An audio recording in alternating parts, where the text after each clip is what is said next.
You know all. Just not sure what we're gonna do now. It's Tuesday.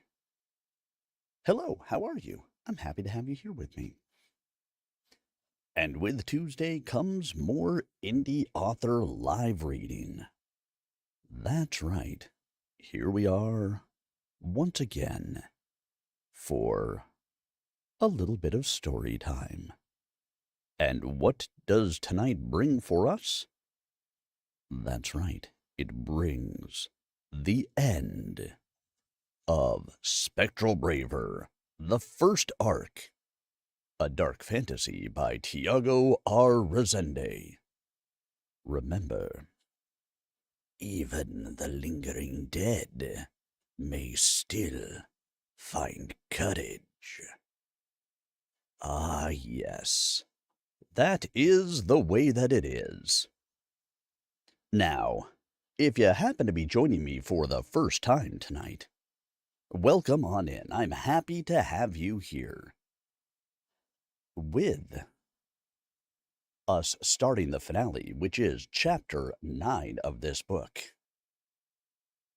That means if you're just joining us tonight, you have missed all of the rest of the chapters. Most of them, other than tonight's chapter, are available on my YouTube channel, youtube.com/@SirArminius. Stop out there, give them all a listen.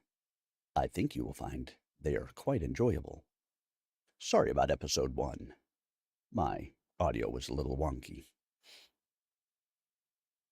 And if you find that you like the book, well, you are welcome to listen to it on YouTube, or go out and buy the book. Stop out to Amazon, search Spectral Braver. Pick up book 1, book 2, book 3 even. Pick them all up, because you are not going to be able to stop at just one. Now, in order for me to post all of those on YouTube, it does mean that I record the chapters as I am reading them live. That's right, a live reading recorded for your future enjoyment. Because I record it, it means that I am not able to engage with the audience during the chapter reading. However, if you stop out to YouTube, I believe our author is there. I want to say on the vertical live of YouTube. I go on YouTube in both vertical and horizontal. I believe he's on the vertical side. Stop out there, ask your questions, let him know what you think about the book. Let him know that even the lingering dead may not find courage. Argue with him, go ahead, make his day. Or buy the book, listen to it here, leave a review when you're done. Indie authors live and die by reviews. They are important for all of the authors. So make sure that you get out there and leave a review. I will be leaving a review after I am done, because it is the right thing to do. All authors like them. Indie authors love them. Now, Spectral Braver. Once again, if you happen to be joining us for the first time, we're happy to have you here. But they have no idea how crazy this gets. Okay, I added the mwahahaha, but that seemed like an LOL to me. Because this is a little bit different than many of the books that you may read, I am going to read a note to you. First, though, I need to pour my tea really quick. Wait one moment, please.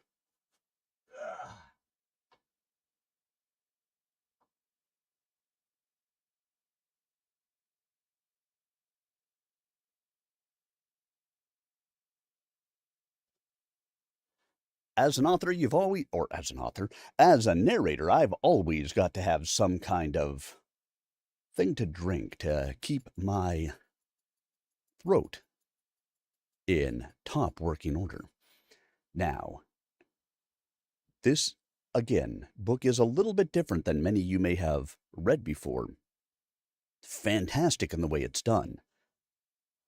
But it's important that you know this, so note to readers. Spectral Braver uses a style dubbed novel cinematic. During your experience, you'll notice a few unusual things. Every paragraph, regardless of length, represents a continuous camera shot, often including multiple concurrent character perspectives on scene. Dialogue is always tethered to either the announced speaker, their loudest thoughts, or their actions.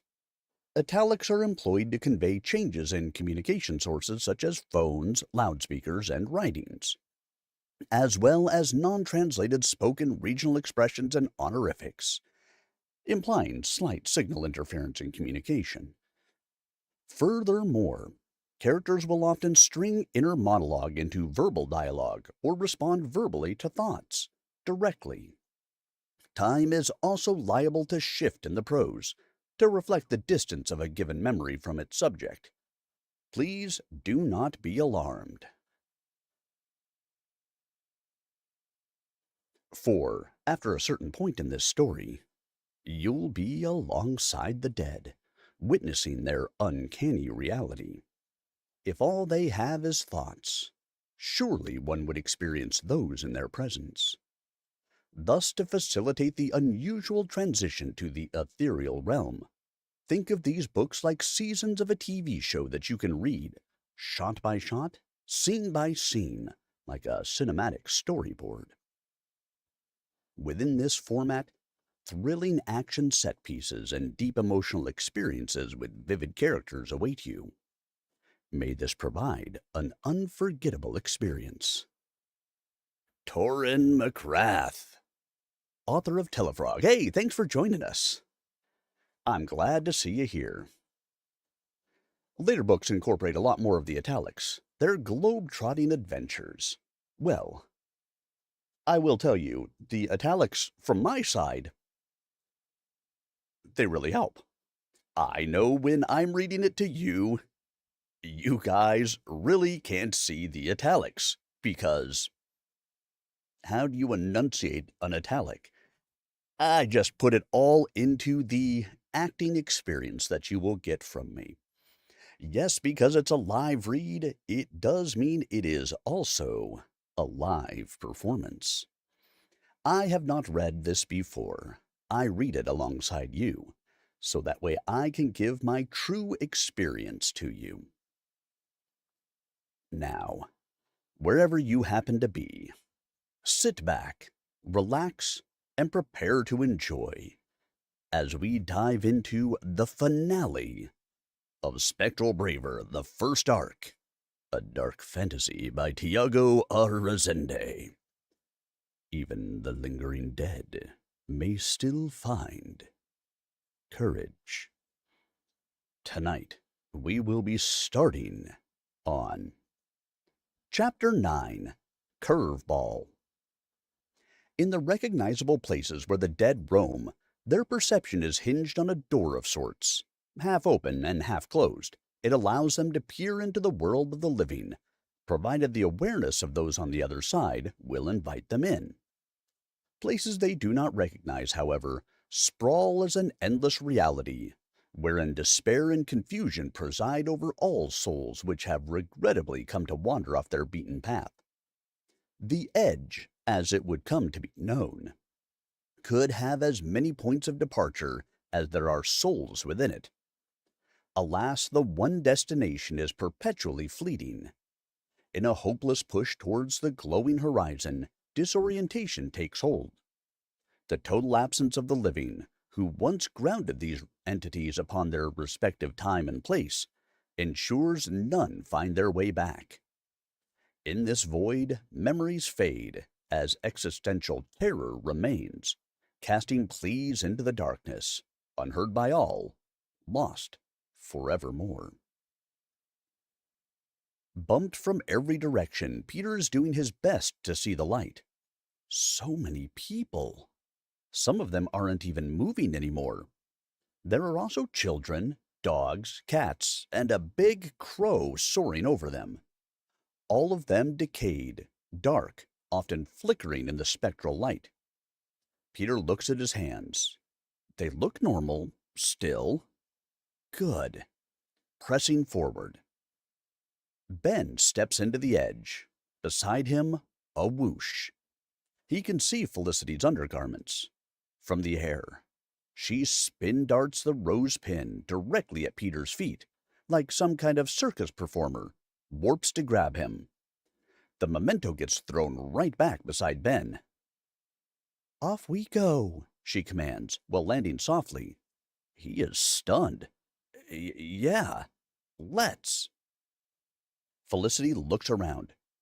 Keep it quiet here. The living are about. An unknown house materializes around their senses. There are indeed people inside, manifested as mere warbling shadows. Their connection to those entities is evidently weak. Should be possible to just sneak through. Ben whispers, Hey, that looks like the front door. Come on. Steadily heading in that direction. As the three come out their next-door neighbor's home, the boy falls to his knees and starts weeping. Oh, Peter, we were so worried. She is squeezing him until Ben comes out and picks them both up. Let's head back to the store. You go in, I'll stay outside and have a word with Peter, okay? The boy doesn't look forward to this. Just before she enters, Ben grabs her. You were amazing. Thank you. The boy has to stand there while these adults kiss. The kids inside the store can see. Once Felicity steps in, realizes Gunnar and Lydia are wasted from gorging on cookies, they remember the ones she made. Gunnar stares, worried. Is everything all right, Mommy? She grows pale and needs to sit down, having just faced oblivion. Over there, in the shining horizon above all the wraiths, it was cold. That light wasn't warm like the one before. No memories, nor welcome. Thankfully, Peter had just wandered in, so she spotted him from the air easily. However, after such a stressful situation, the moment she broke contact with Ben, her energy drained sharply. It was so terrifying. Still, she had no time to dawdle, nor the willingness to put them both at risk. Lydia hops swiftly to her aid. Here, some cookies, Mommy. Oh, thank you, sweetie. Chomps down. It tastes exactly like hers. What the What's Mommy? Felicity slouches down with a thoroughly defeated expression. I suppose it goes both ways. Ben takes hold of the boy's shoulder. Let's take a walk, kid. Come on. Time for a man-to-man. I want to put you up to speed on what's going on. I think we can defeat that thing and reclaim the house. So we can go back to sleep, and when we wake again, we'll figure it out, together. And that means getting you to your mom. Do you really think you can beat it? As a team, yeah. Do you think I can get my old room back and then pray for Mom to come? Will that work? With the house at ease, she might come, yeah. There has to be a way, and we'll work on it. Together. I'm sorry I went out on my own. Peter recalls the horrible scenario just moments ago. It was clear that he would have ended up as those shadows if he strayed too far. Could have endangered both of them, too. Don't worry. We'll get around to figuring that out, too. The edge. The couple stops by the Craig Manor gate. Give me a moment. I'll return my pin to the attic. She floats to the window. They're fail-safe. The moment they're ready, that's their spawn point. Game mechanics. He played many of those without looking at the manuals or settings to test the default experience. Is this any different? Sure, A manual would be great, but in his seemingly brief time with this family, he has learned so much as to conceptualize a starting logic. How much of it holds up consistently? Felicity comes down with a request. I wish to go see my father's grave. Will you join me? He gladly accepts. Yeah, let's go. Starts walking. I notice you never float. You don't know how? He chuckles. Never thought about it. It fits you nicely, though. You're so graceful, it's like I'm dating a fairy. She giggles. This is a manner of flattery that sits well with her. Well, take my hand and stop thinking about the floor. Hovering above the sidewalk, they take the street one block over, leading uphill into the chapel, cheerily waving to the kids inside the store just before turning the corner. Lydia's face is glued to the window. They love each other so much. Watching the pair fly by. Gunnar comments, they deserve to be happy. Jumps on another cookie. So do we. But if you keep eating those, you'll blow up. The small girl gives him a mean smile. Huh. You think so? He puts it down, considering if that's really possible. Peter stares out the window, reflecting on his fortunes. Kept afloat in this reality by a true family, with parents who love each other and fun siblings. It is still difficult to ignore this wider ocean of longing. This wasn't his life. It was with her. Mom. Headstones on either side emerge upon the hill. Ben wonders how many of these forks will they meet in Sleepy Hollow, if any. Felicity smiles proudly. I think you are an exceptional father. The youngster adjusts the glasses, flushed. I would have imagined any other man harshly scolding the boy for running off like that. I understand him. He's been through a rough time these past 70 years. You all have. Yelling at him wouldn't have fixed anything. They arrive at her father's headstone. Ben looks at hers and the children's, thinking that he's never going to look at those things again the same way. Death doesn't have to be the end. For some. Papa, I found my love. It took some time, but... She tears up. He's here. His name is Benjamin Freeman, and he's the strongest man I have ever seen, aside from you, Papa. I know I should have waited longer. I know this isn't what you wanted for me. Still, me and the children are doing well now. I just wish you could see it. Ben holds the weeping Belle tightly. She misses him terribly. Thank you for protecting them, Mr. Craig, sir. She goes sniffling. You truly believe that, don't you? Yeah. I think your connection isn't broken. Just because you can't see him. Same way I feel about my mom. They're watching over us. I hope they don't see absolutely everything we're doing. Both start snickering. So young. She puts her hand on his face softly. A gentle request. Will you visit the chapel with me? He understands what she's asking. I don't have a ring. Adjusts his glasses again. I want to marry you before my children and as many witnesses as we can gather. Don't fret. We have time to find our rings. While she waltzes her partner through the air towards the chapel's landing, they kiss. In the darkness, where few lights can be seen, this miraculous pair glows, kindling all the windows of the old Dutch. In such a gloomy place, they stand as the exception. Gunnar debates with his sister.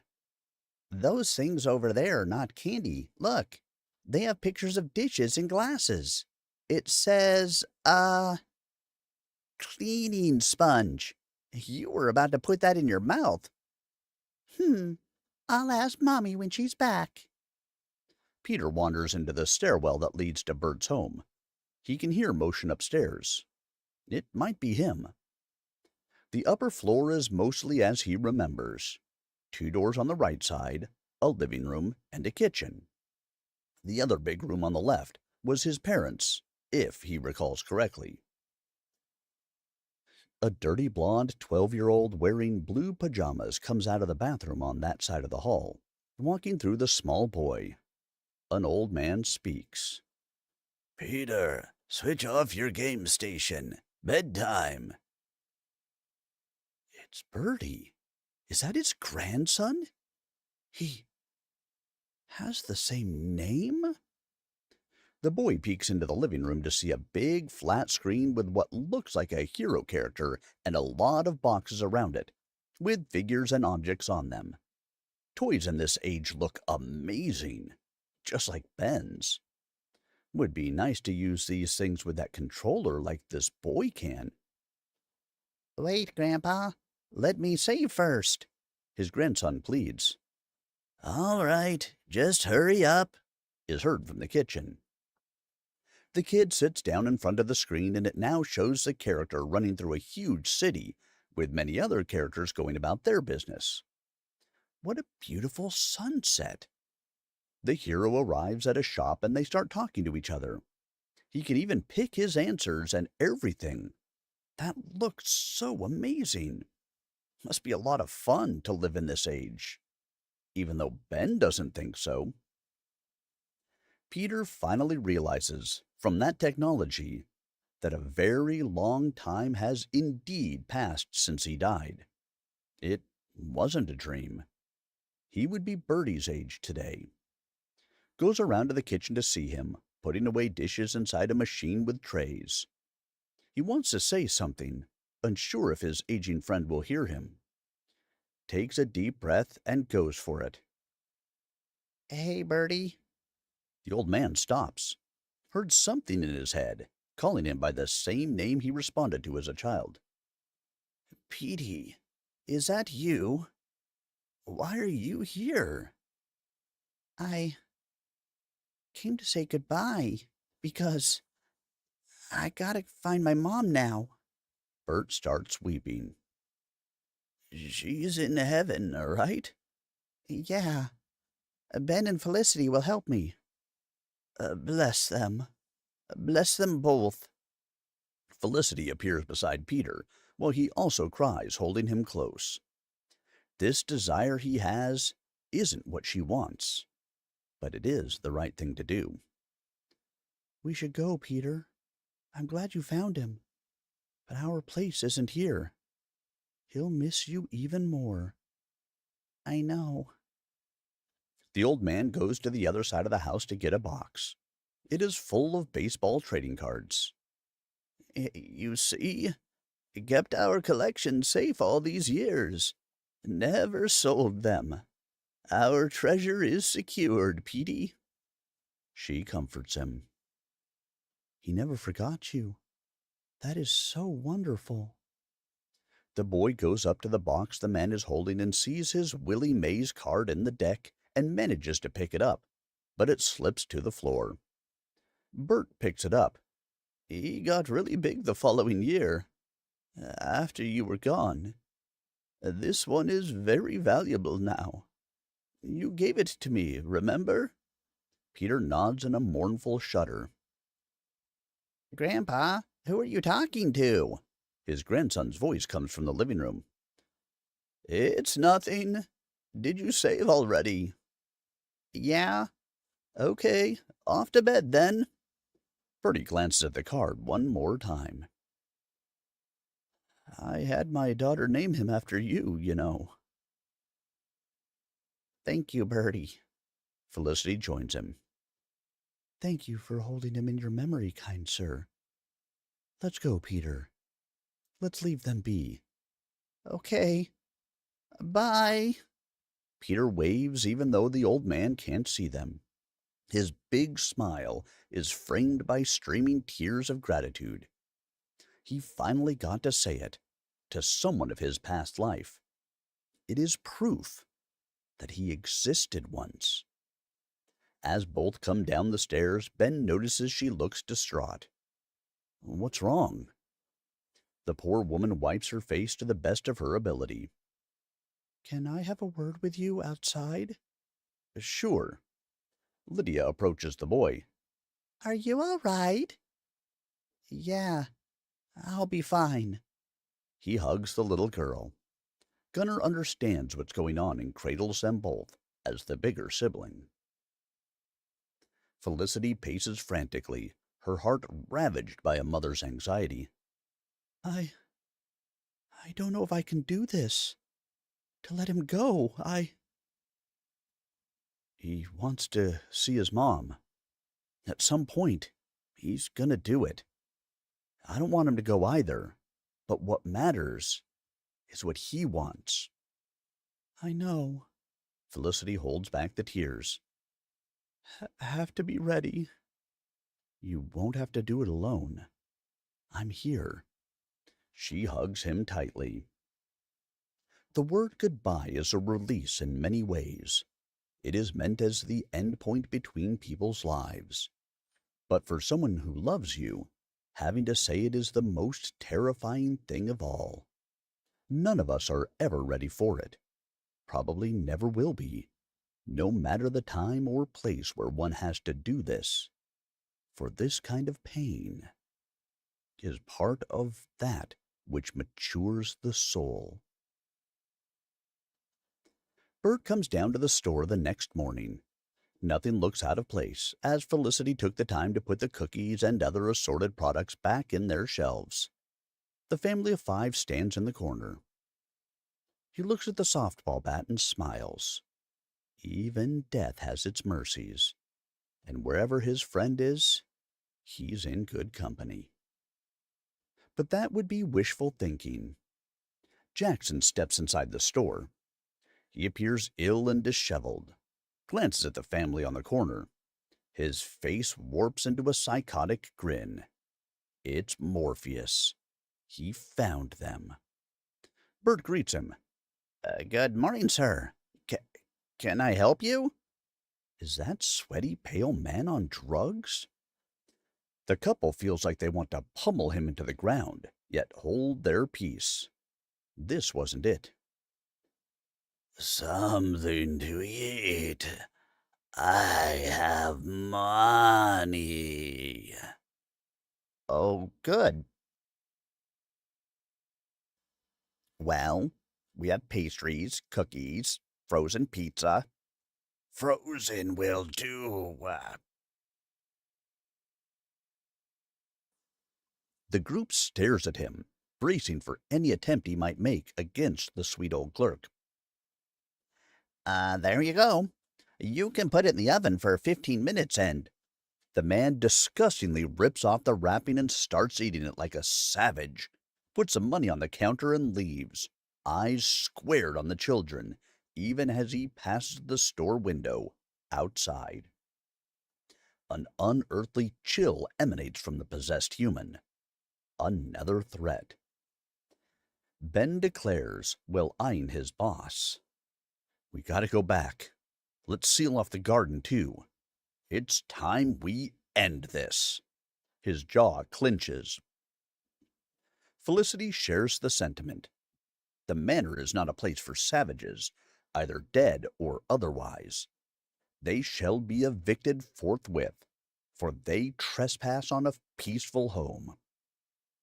Bows to Bert and takes Peter's hand. Let us go home, children. We have a pest to eradicate. The boy takes one last look at his old friend and smiles. Everything will be okay. The children are once more in the attic, trying to emulate Ben's fighting. They look silly doing it, but seem committed. Mommy and Ben are going to save the house. They will help. Outside in the garden, Ben sits with his legs crossed, eyes closed, immersed in his memories. There are a lot of things he forgot about fighting, but in this place, what he needs is the really over-the-top stuff. He knows he can pull that off now, even better than in his dreams. Tries to remember his online matches and reckon. Felicity warps in front of him, landing softly on one boot. She's peering into his mind, intrigued by the imagery. Those are games, right? The moving pictures you can play? Yeah, How do you play them? a machine called computer. It was created for calculus originally, but it's used to use the internet, all sorts of things. That's like having the whole world inside a box, isn't it? Wouldn't trade this one for it, that's for sure. He smiles at her. Ah, that big man just kicked the girl into a wall. That's rather dreadful. Ben laughs. Don't worry, these are all like dummies. They look alive, but they're just lines of code. They're constructs that travel through energy into the screen. I see. And you believe these dummies will help you in this manner? She looks at him intently. I think they will. You might as well pick some examples for yourself.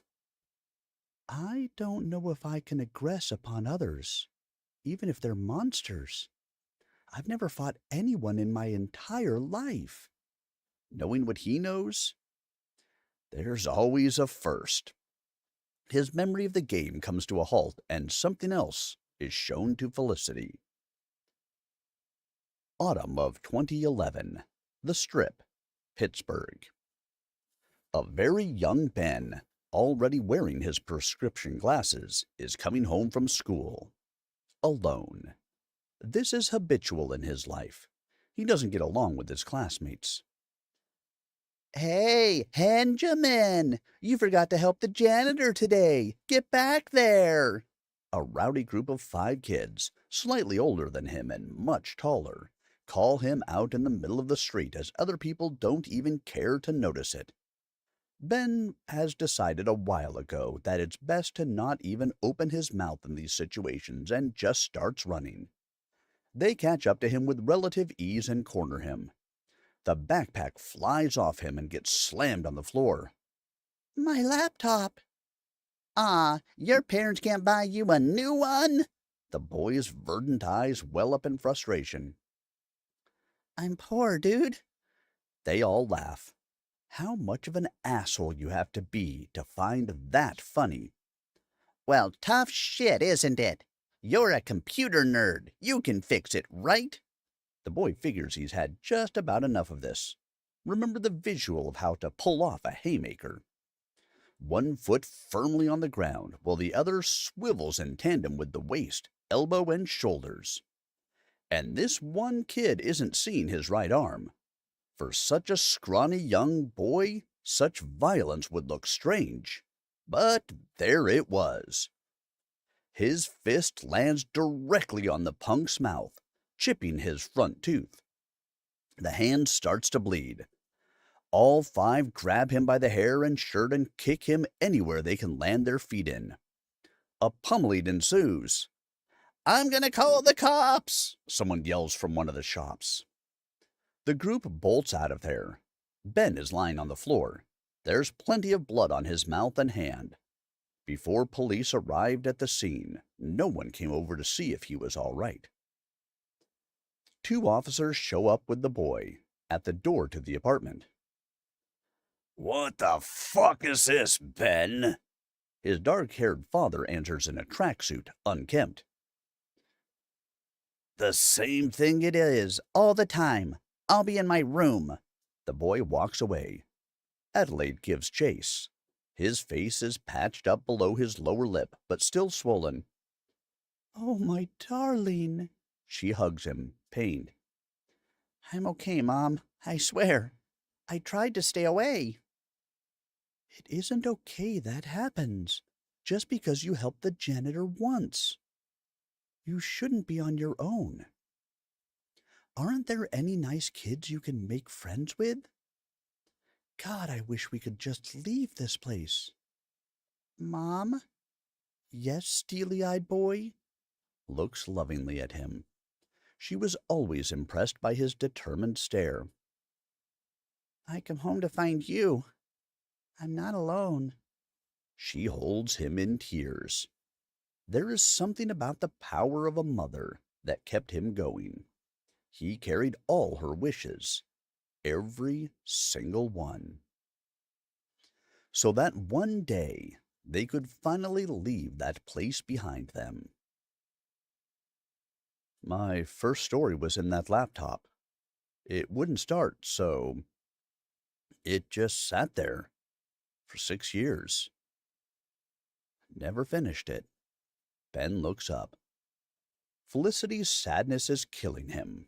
He regrets showing that memory. Bullies are awful. When I was small, all the children called me Fatty City. She frowns. The young ones are often cruel like this. If only they knew that you grew up to be fat in all the right places. Ben slides to her gently and starts going slow on her lips. That woman's heart is blowing up. Her tongue wanders into his. We should, the room, right now. Poof. At some point, both had to agree that there is no better stress reliever, in their old life or this one. They walk into the attic, tranquil and cheerful. Gunnar points out, You guys sure disappear a lot. Felicity is momentarily shocked that he's starting to talk like Ben. Well, sweetie, we're planning how to deal with this, and... Lydia bursts. They're really funny, these two. Such bad liars. It's fine, guys. It's weird, but totally fine. The 10-year-old gestures slightly like Ben when he talks. Felicity's jaw has dropped. She can't understand what's happening right now. Kid, you're just pulling my leg, huh? Ben jokingly points finger guns at the boy. Yeah, figures. Both burst out laughing, only to have that interrupted. Felicity is floating with her head down. She's fainted. She wakes up. Ah, my baby boy. Soon it will be 3 people cursing in this family. We might as well go back to Norway. Helvete. Ben has her head on his lap. Wouldn't you want to visit your home country sometime? She's still raving. Oh, it's so far. One day, it may not be. I would like to see that aurora. She smiles, so relaxed, drifting off. They're going to find a monster today, and she sleeps. Is Mommy okay? Lydia comes over to see her. Yeah, she's sleeping. He talks softly. Why? That man's in the house. Felicity furrows her brow. I know, but Mommy feels safe and wants to rest. That's all. Felicity nods. Yeah, but shouldn't she go whoosh and pow and hi-ya? Felicity gets up, sighs, and turns to Ben dispassionately, while composing herself. Let's get this over with, shall we? I would very much like to lounge afterwards. Clacks her heels to the door. Morpheus, I request your immediate presence at the entrance. It is a matter of great importance. The matron of the house stands at the stairs landing, hands on her hips.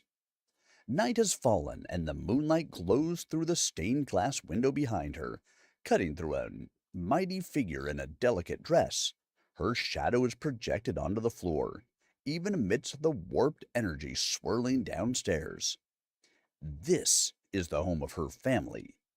This shouldn't bear repeating by the one who defends their name, even if demised. The rest of them come out of the attic, wary of her commanding posture. It's clear she's had enough of this situation. Keeps getting in the way of what she wants. No response from the downstairs floor. The pressure and darkness swirl like a storm. I take great umbrage at your threats towards my children, and I will have you depart my abode immediately. They can hear Jackson coming out from the room under the stairs. It's game time. Ben warps to Felicity's side and signals the children to take refuge in the study. Shut the door. Mom and I got this. Gunnar argues. But we can help. Ushering the other two inside. I'm sure there's something you can do, but we need to see what he's going to do first. I'll shout when it's go time. The boy raises his brow at this transmitted thought and smiles. Okay. The door closes. Let us try to resolve this without the children as quickly as possible. The mother looks menacingly at the entrance. Agreed. That's plan A. B is on the burner just in case. Mr. Freeman, it would seem your ghostly sweetheart has finally been emboldened by your recurring antics. Jackson Hyde speaks casually, while ponderously stepping into the hall. She's offended. You will address me directly, sir. This is my house. Ben's face twists into a severe scowl. You disrespect her again, and I'll curb stomp you back to hell. My advice? Save the prose and start measuring your words very carefully from now on. I'm just about done with your soap opera villain routine, greaseball. So confident, you two. Very well. Felicity, should we go over your current predicament? You are bound to this house for over a century because your weak, conniving husband decided that erasing your life was the only way to be with the one he truly lusted after. Me. The pair immediately cringes at that statement. Ben has to snark. Ha ha! So you swing that way? Come to think of it, makes a lot more sense now, with the voice and everything. Felicity's brow lowers. He's talking about her, the Asian woman Jack brought to us. She knows the betrayal which befell her home. Utter disgust. Jade brought me to Jack. Jack, in turn, brought me here. What he desired was always an empty shell. So easy for humans to forgo one's soul for one's body. That woman is down there too. Perhaps a dutiful concubine for the ancient which has tormented you ever since. This wretch of a man you sacrificed yourself to. A spectral Jack comes out of the piano hall. The figure stops, glares at the couple. His eyes widen in murderous glee as his mouth draws a hideous grin. No thoughts are coming out of this thing. Ben notices that Gunnar just sneaked out of the study into the attic. Told you about running your mouth, oh great puppet master. Gunnar, plan B. The boy warps between the couple with the pizza box. It's gone rotten. A smirk is shot at Jackson. Throws it directly at his face, upon his shock at the absurdity. Felicity throws the pin at the front door, sticking out like a dart, warps to it and slams it open, enduring the pressure. Gunnar! In the study, now! The 10-year-old swiftly warps out of there. Ben jumps off the landing and performs a furious flying kick to the face. The possessed man flies backwards out of the house, through the gate, collapsing to the road, thoroughly smeared by pizza toppings. She shuts the door and sprinkles her lace shards in front. Pressure starts diminishing downstairs. The couple now faces Jack, torn apart from the inside. The ancient manifests in full warped horror. It roars in anger. No going back now. The force behind that kick knocked Jackson out. From the depths of this human, darkness funnels beyond Eowyn's sight. He's being dragged into a dream, a wilderness which no spirit, regardless of their power, can brave from the inside. Hide! No! Let me go! Crawling desperately out of a sinkhole of colors and shades, the sheer chaotic maelstrom of such a thing is warping his pale blue limbs. His own spectral form attempts to shift to a battle-ready variant as the arms swell in sharp musculature, nails extending like blades from his fingers, yet clawing at nothing. Anguished red orbs sink into this inner space last. That blasted topsider. Indoors, the monster swipes at the couple repeatedly, as they warp cautiously out of its way. They need to draw him into the enchanted part of the house. Splitting on the landing, Felicity on the right side, Ben on the left, it pushes through the barrier and stops, wondering which one to go after. His master is not there to tell him what to do, but she was not important to him. That young man who had the nerve to strike him even as he drew breath left a grudge behind. Starts stomping in his direction, up to the bedrooms. Ben? Felicity is getting scared. It's all right, babe. Thing is, he doesn't know the first thing about fighting, and after today, won't get to learn either. The valiant brawler buries his right foot into the floor. Muscles harden with his fighting pose. Mutters to himself, "Go hard or go home, Ben." He allows it to throw the first swipe, swivels his entire body in a single step behind the creature, grabs his left arm, twisting it around his back, and jump kicks his face from the side. Before allowing it time to recover, a drop kick immediately ensues. Its head is caved in. He warps out of the way as it tries to claw itself up. Drawing energy from the human lying outside and the breach just mere feet across, Jack blows up his spectral form into black miasma. Whoa! Rising into a towering variant of his form, his claws bloom thicker and immediately launch a barrage of swipes at this bright soul to tear it to ribbons.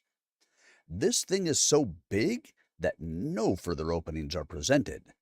The gusts blow Ben's bangs back while he dodges this onslaught. The children come out of the study behind her, witnessing this beast furiously swiping at Ben. Their mother stands in the way, her back turned, unwilling to have her babies involved in this, lest they be targeted. But what about him? Her anxious feelings sprout their own voice in the form of Lydia's cry. We gotta help Ben, Mommy! Gunnar, Peter, take her to the bedroom there, the furthest back. Turns to her miniature self. Won't let anything happen to him. The family is at the ready, rising over the railing. The beast is gaining ground on Ben and is too focused on him to pay them mind. If they are to act, the time is now. Go! She commands, while they float across, using the great chandelier as a stepping stone, directly over the still nightmarish pressure below. This hideous thing can stretch its arms and is about to corner him into the window. As they're jumping off the chandelier, the ancient spots the children. This is the distraction Ben needed. To counter.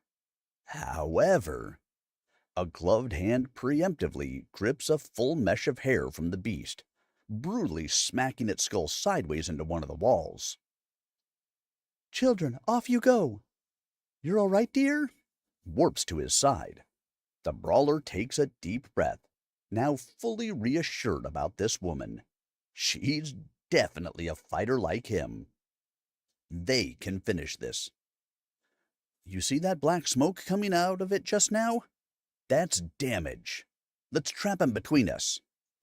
Understood. Felicity warps to inches of its face, smacking its nostrils sharply with the cane of her parasol, spins behind it and holds her choice weapon closed in a defensive position, all in one swift motion. The creature doesn't allow this to distract it from the Dreamwalker. The next attempt to claw at Ben barely misses. This is what he wanted for this particular tactical setup. Parrying the lunging strike to the side, warps into a mighty midriff kick.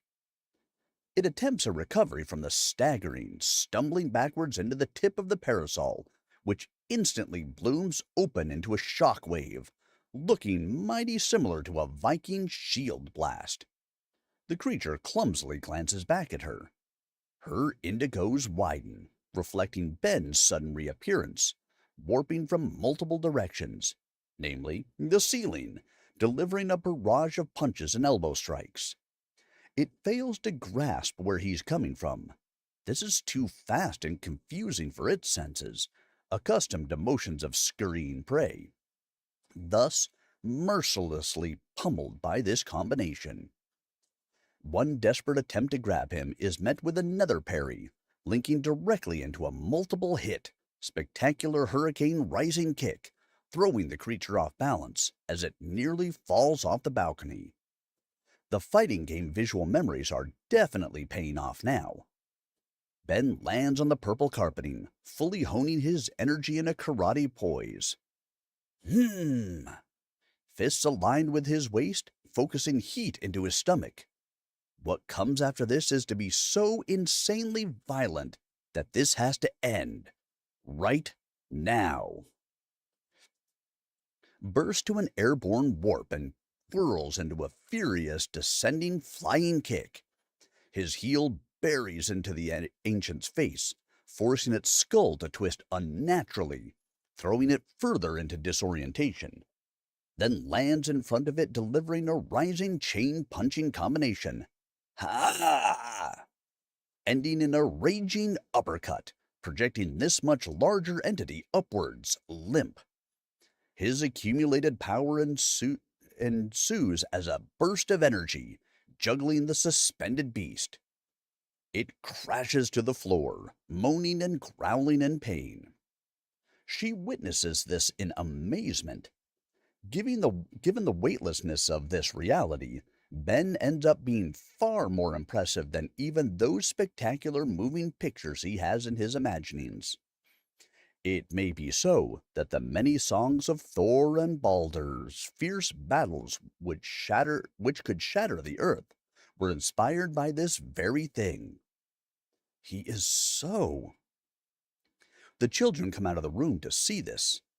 Felicity shouts, "What did I say?" Lydia is hyper. "Serves ya right, bleh," Puts her tongue out at the writhing monster. Ben can't help but snicker at that.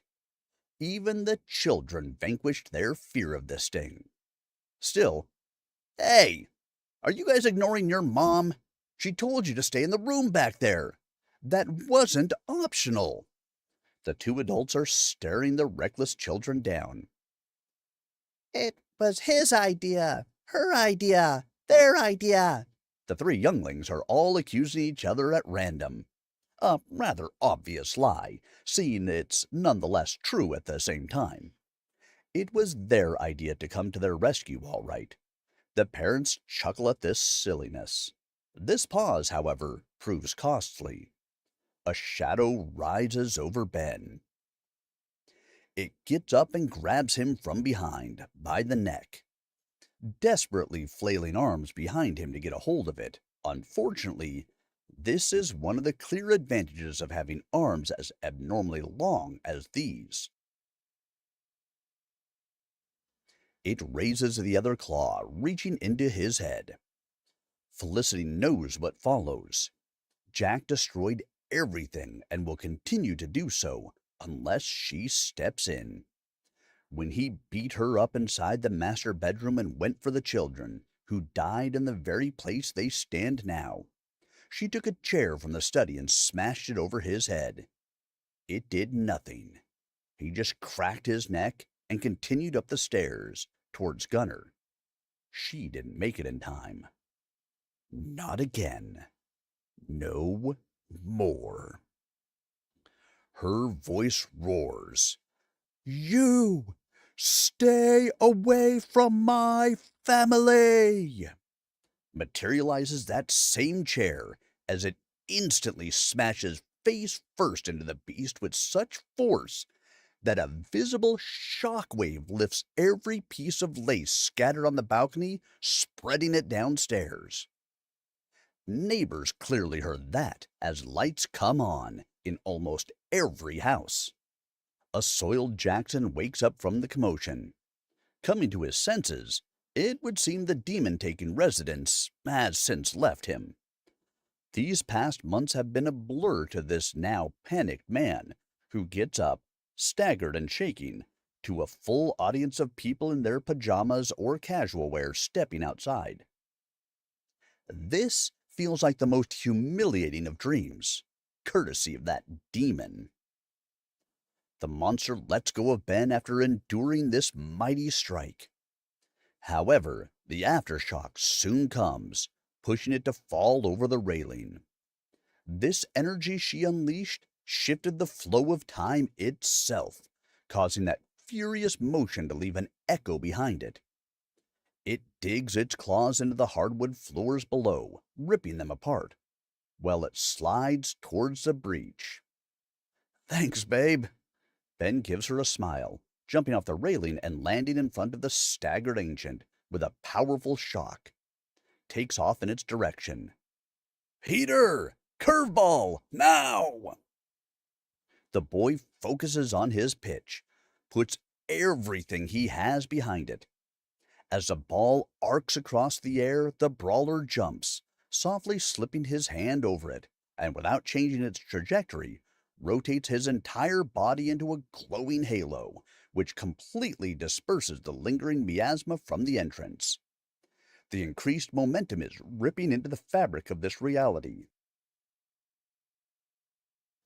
with intense pressure. This is the getaway game moment. Only one gets to stay here. Ah! Burning with battle rage, releases the ball with thunderous impact, boring it into the beast's chest. The entire manor shakes to its foundation. All the windows glow. A gaping hole in the monster's chest evaporates into black miasma, which is immediately retrieved by the red light, flickering as obstructions keep passing through the grievously punctured breach. After most of its form is disintegrated, the remaining bits are dragged into it, mangled like a vegetable in a blender. Eowyn phases into the house, witnessing this very moment. His energy is dissipating. All he can do, as he vanishes, is to glare at Ben in seething hatred. The breach fades from the mandala rug as if it never existed, while the ball softly rolls out of the piano hall, stopping at Ben's feet. Takes off his glasses and pushes the bangs out of his eyes. Turns to his family upstairs with a gently smug smile. This house is clear. Heard that line in a movie once. Their faces fill with relief. Looking down on him like this doesn't shake the intense admiration she holds for this man. A decisive blow, that was. Unsure of how this power came about for them, it is the ensuing release from this awful situation, which feels as though they just squeezed themselves out of hell. Still, what occurs to her now is that her love is a rather amusing man. I wish to watch that one sometime, dear. You got it. I think I remember just about every scene. It's great. Her and the children gaze upon him tenderly, with their emotions raising a big smile. only to rush down the stairs for an embrace. The tender love that surrounds those 5 spirits under the stained glass window is the one story this house was meant to tell. All of it leading up to this beautiful moment, framed perfectly under the nightly glow. Their struggle is finally over. Got through it together, as it was meant to be done. The neighbors come out to the gates of the manor. Was that an earthquake? Call 911 or something. Another one goes, It's that goddamn house. What do you think the cops are gonna do? Bert and his grandson step out the store in their pajamas and slippers. The boy is anxious. What was that, Grandpa? The old man turns to his grandson with his usual kind expression. By the sound of it, I think that house will be quiet from now on. Don't ask me how, but I know the ones who did it. He looks to his grandpa's opinion.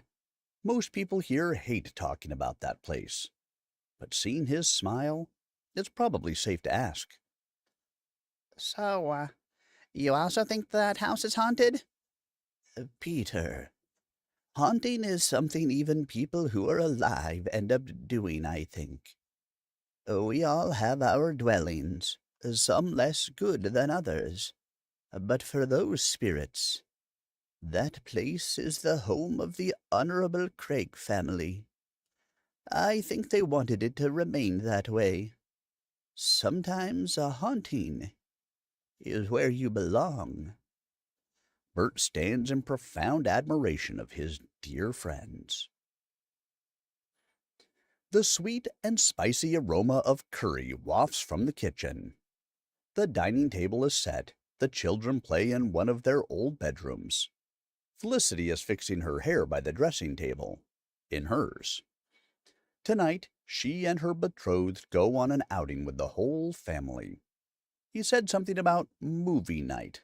She never got to see real moving pictures in her day. How will he do that? His memories? "Dinner's on the table!" Ben yells from downstairs. Felicity gets up. Her excitement over the prospect of this night stops her in her tracks before exiting the room. An exotic meal, moving pictures, then putting the kids to sleep, and she jumps on the bed, grabs a pillow over her face, and starts kicking and squealing. "Babe, I'm coming." Her smile is so stupid, one would think she left her brain on the bed. The family comes down the stairs and turns the corner to find Ben serving the plates. They can hear his memories of the sort of music he enjoyed. For such a scrappy young man, his tastes are definitely refined, not to mention his delight in providing a meal. He's happy. The phantom plates are served with spectral chickpea curry, papadums, Thai rice, spicy tomato and onion salad, and breaded pork cutlets cut in strips. On the glasses, a Portuguese Douro wine with soft tones of vanilla for the 2 adults, tall glasses of icy coconut lassi for the kids. Gentlemanly pulls out a chair for his woman. "Welcome to the Freeman cuisine. Mom taught me this one." "You remembered so many things."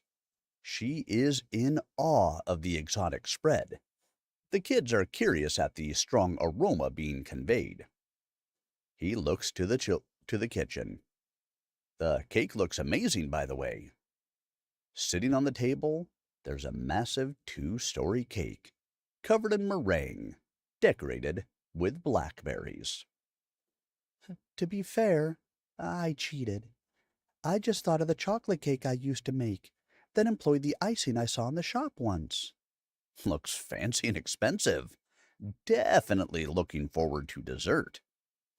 Ben never got around to indulging in cakes while alive, given his usual regimen. But he can start acquiring a taste for it, as she does. It's not like this stuff will make you fat or anything. The house is quiet and dark. The only light comes from the dining room. Every bit of her dwellings is as Felicity remembers them. When she was happy, just her and her father. That is the home she wished for her children. And now, him. Oh my, this is so spicy and full and delicious.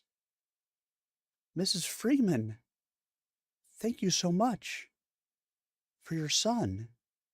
She is becoming emotional while they dine in bliss. At long last, a normal day for all in the house of Craig. The family of 5 enter the department store, unusually lit up for that time of night. They all look stuffed, but that doesn't stop Gunner from eating yet another slice of his mother's cake, and grabbing some more cookies off the shelves, and pastries. And are those fruit drinks? Sure, why not bring those? Lydia is watching this gluttony unfold with a grimace. As they head upstairs to Bert's home, they yell, "We're here!" His grandson, who is playing the console, jolts up in response. Heard people coming up the stairs and is becoming seriously freaked by the fact he always checks if it's closed after dinner. Grandpa, did you hear that? From the kitchen, the old man says, That would be your cue to go to bed, young man. Tonight is movie night. What? Go on. I have a few friends over to watch a movie. They don't have a TV at their place. What do you mean they don't? The boy looks white as a sheet. Well, the old man shrugs at this. He wasn't kidding about the Craigs, was he? Sleepy Hollow. What a weird place. Okay. Ben left a note on the chalkboard yesterday. It said, "Is it okay if we watch a movie there? Your pick." Bert figured this would be his time to shine. Felicity never watched a movie in her life, seeing as it ended before those came about, so any of the oldies would be sure to make an impression on the Victorian lady. Such excitement. The old man, giddy over the strange company he is to keep, goes into the living room and switches the console to the streaming service. Tonight's showing, Gone with the Gale, for the Lovebirds. Bert sits in his favorite armchair, imagining that the family would, in turn, sit on the couch. And indeed, they did. Lydia is curled on her mother's lap, bored to death at the sappy scenes. Gunner's jaw is getting quite the workout with all the chewing, whereas Peter doesn't have much of an appetite. He looks at Bertie a lot, wondering if he's okay. Ben has seen this one a couple of times. Looks over at her, while that gorgeous face glows with every emotion. His babe laughs, weeps, and even gets up a couple of times from outrage over that impossible man and his boldness. Yeah, Felicity is definitely not used to movies, judging by her reactions. Yet, didn't let go of his hand the whole running time. Her thoughts were often of themselves and how fortunate she was that their love wasn't tragic like that one.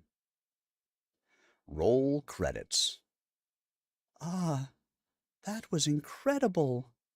Your age truly has blessed you with so much.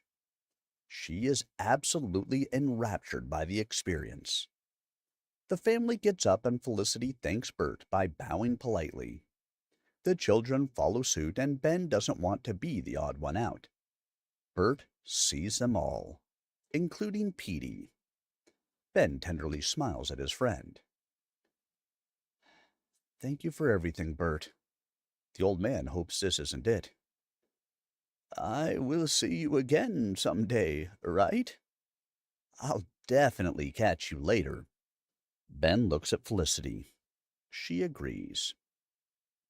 Peter walks up to the old man with a jovial smile, seeing him as his child self from memory.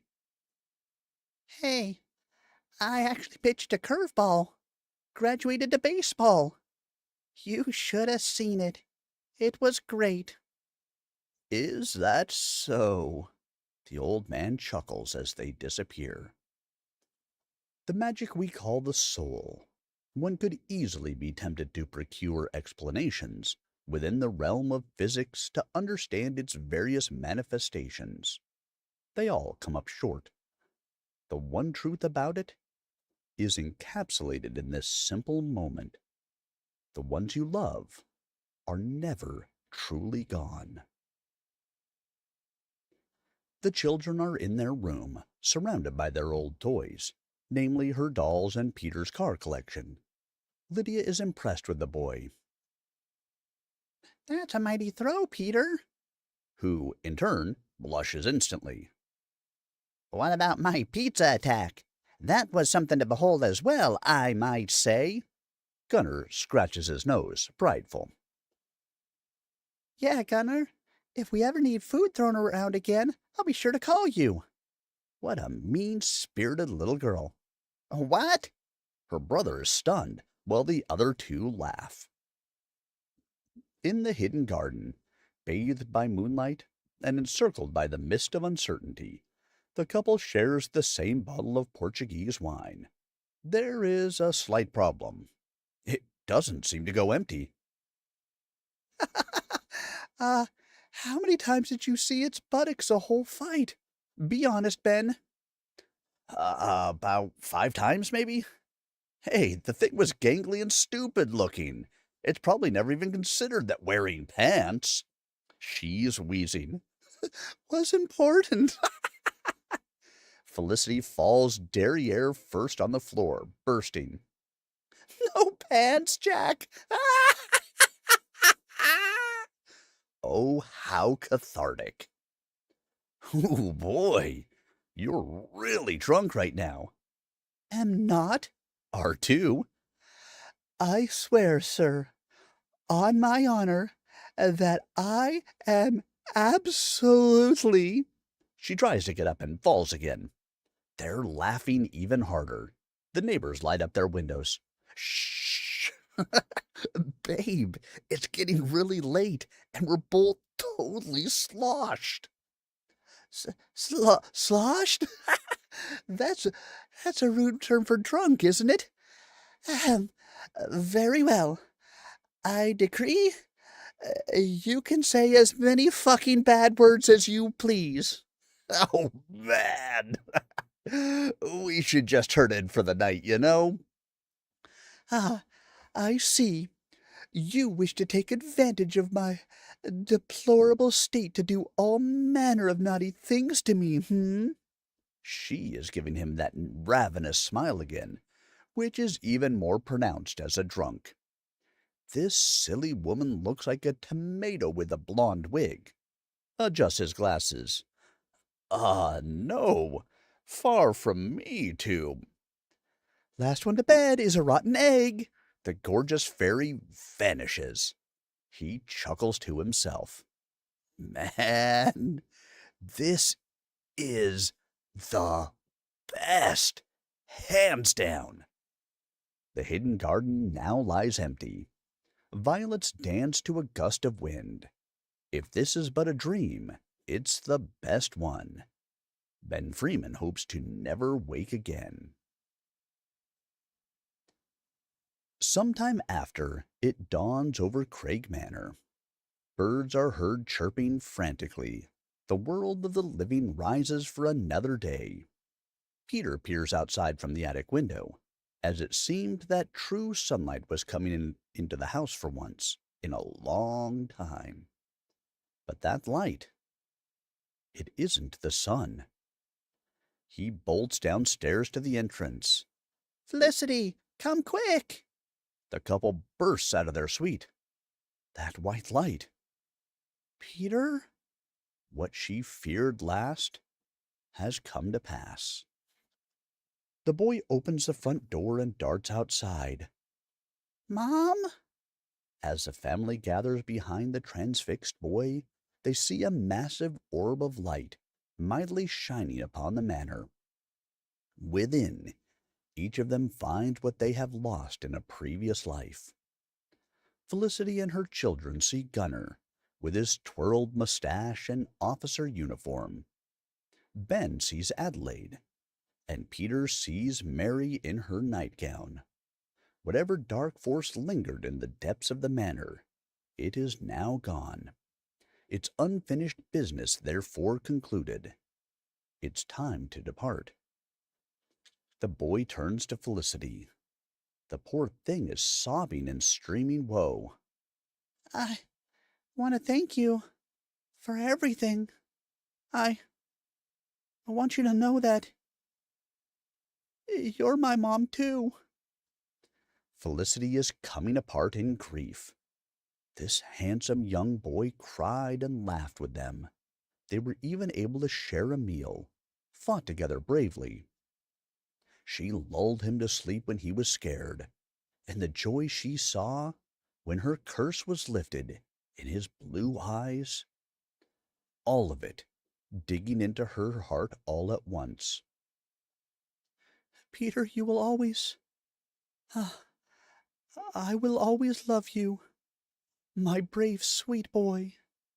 Go and be with your mother. She misses you terribly. And now, so will I. The pain is tearing through her. The boy runs up to her and clings really hard.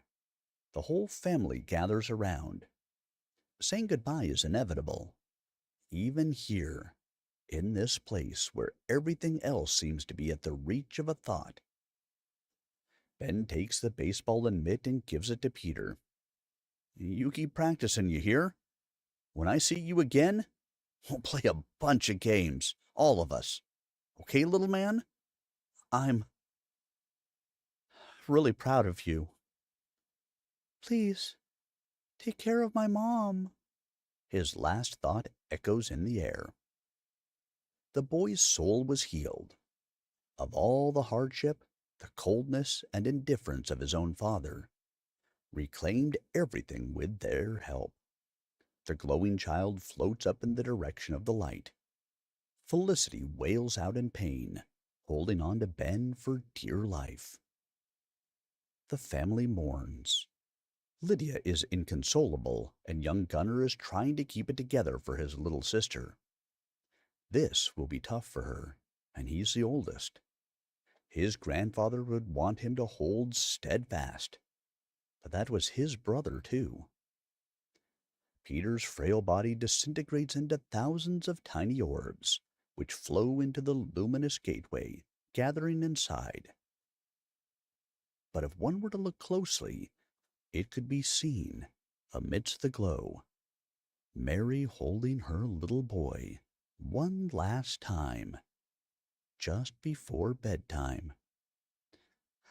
I will miss him so much, she mutters in pain. Ben can't hold it in anymore. He wished, when he lost his mother, that someone told him that everything was going to be all right. He can do that for her right now. Listen, few moms get to enjoy 70 whole years with their kids. You had him close for that long, and you kept him safe. You kept all of us safe, because that's how strong you are. Don't regret any of it, even if it hurts real bad. That pain was there the first time I saw you. It still made you beautiful. What if we all go? It's right there. We can just... Ben rubs his hands on her drenched visage. This amazing woman also made her peace with everything. She would be right to go. Perhaps they can all be together up there, somehow. But such strength. What if someone needs it? This notion drives him. I don't think most people, given the choice, would think twice about leaving all this behind. But I'm not that kind of person. You said it. I like trouble. I also stayed for you. and perhaps I can do that for more people who have as much good in them as you and the kids. Felicity pulls away from his embrace, in awe of his noble intentions. To stay here, there would be more like us, surely. Yeah, but I can't do this alone. Will you help me? Stretching his hand out to her, the resolve in his eyes is something she could only recognize in her late father.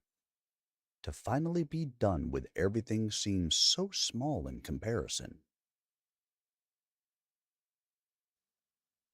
The man she fell in love with bore the mark of someone who rejected the world in its entirety, faithless and closed off in his sorrow.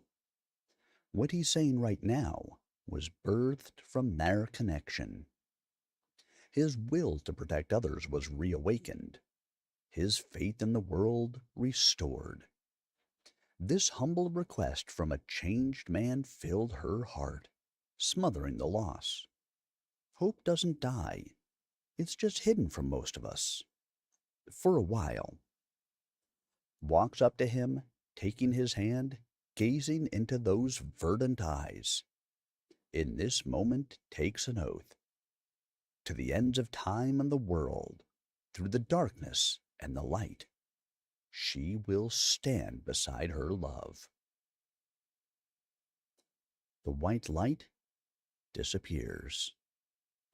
In its place the sun comes, washing away the manor's history with its beams. The pizza box lies atop the shrubbery outside. Nearby, Ben's red bracers and the mech model nestled within the branches. In every room, lace scattered on the floor remains. The window on the dining room hastily patched up with planks. The scratches on the entrance hall are a real scar of the house's panes, now faded. Over the couple's bed, the old photograph of the bell also remained, neatly arranged with two violets. Beneath it, though, the tobacco paraphernalia lies, carefully tucked away into a bedpost. It would seem this is where Felicity hid those, holding vigil over the health of the man she already loved then. On the floor of the hidden garden, next to the fountain, the artwork Peter made with petals miraculously remained until this very moment. The ones in lighter color spell out within the floral frame, Felicity. The wind lifts them up into the air as they fly over the manor into the distant heavens. And in that attic, where love and courage was reborn for that adorable little family, the mitt with the ball neatly placed on top sits on the floor, bathed in light. Whomsoever comes to find this memento, finds so impeccably in the middle of this empty room, may never understand what it truly meant. Still, Ben Freeman does. For it was a couple of insignificant things of his distant past which stood as perennial witness to his will for a greater future. Even in death, these objects, touched by the afterlife, matter a whole lot more than the solitary moment of reflection, fleeting, wherein the mind exists in either time only. Yet, by lessons learned and wishes made, the soul endures, so as to witness the full scope of things, doing so by sheer resolve. The past, present, and future are much more akin to a ball of yarn than a single thread.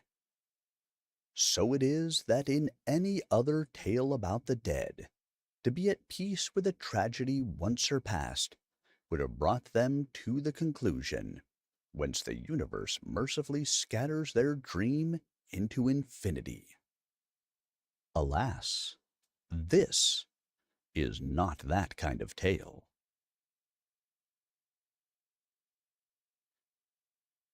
And we have reached the end, ladies and gentlemen, of Spectral Braver, the first arc. I hope you have enjoyed the reading of this book. If you have missed any part of it, as of this evening, all parts will be available in video format on the YouTube channel, youtube.com/@SirArminius. I will also be putting together, as I typically do, an audio-only version, all in one file, on my Rumble channel. You can check it out there if you had something that you just wanted to be able to listen to and not be able to watch me perform for you. Please remember, if you have made it all the way through, stop out and give a review on Amazon. It will immensely help the author.